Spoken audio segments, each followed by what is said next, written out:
bêche ou la fourche bêche de manière verticale dans le sol. Et puis vous faites levier, regardez, c'est tout simple, il suffit d'appuyer d'une main. Tout simple, et on tapote la motte vers le haut, ça la casse déjà un peu. Verticalement, levier, on tapote, et on fait ça sur tout le pourtour. Là où la terre est dure, c'est la meilleure solution. C'est parti.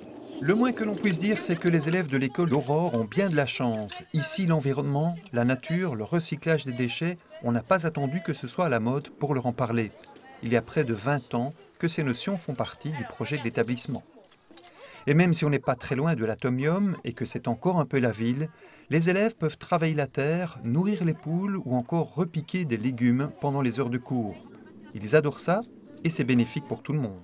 Je pense que l'objectif de l'éducation à l'environnement est double. Premièrement, on essaye de véhiculer des valeurs citoyennes, écologiques à nos enfants, via par exemple le projet compost qu'on est en train de mener pour l'instant. C'est une meilleure gestion des déchets, une gestion à plus long terme je dirais, avec aussi l'objectif en fin de compte de pouvoir utiliser ce compost dans notre réserve éducative pour nos potagers, nos jardinières, etc.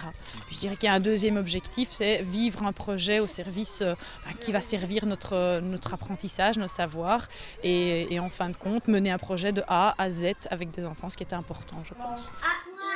Alors ça, tu crois que c'est quoi? Là, du basilic.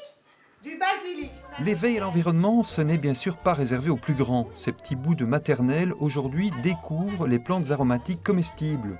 Le persil, la cressonnette, le basilic ou encore la menthe. Ils vont les sentir, les toucher et surtout les déguster.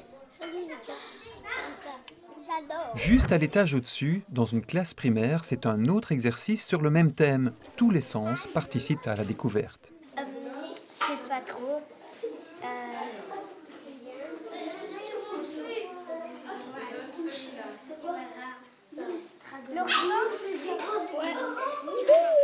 Pendant que les petits de Madame Dominique sont dans le jardin des senteurs pour repliquer quelques plantes aromatiques, un peu plus loin, dans la réserve éducative, les 6e participent à une aventure un peu plus stressante avec leur professeur de sciences.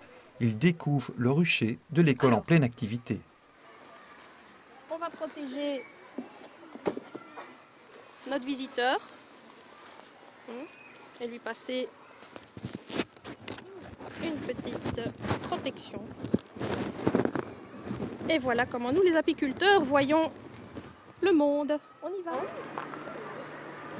Et elles ont grignoté pas mal de réserves déjà. On pourrait encore citer de nombreux ateliers menés à l'école depuis des années. Et c'est important de le souligner, ces projets demandent de la préparation, de l'énergie et une bonne dose de conviction. Ça demande d'abord une bonne volonté de la part de chacun, un gros investissement en temps et en énergie. Donc on a aussi beaucoup de bénévoles, de papis, mamies, d'anciens collègues qui reviennent travailler pour mener à bien tous ces projets. Parce que c'est important.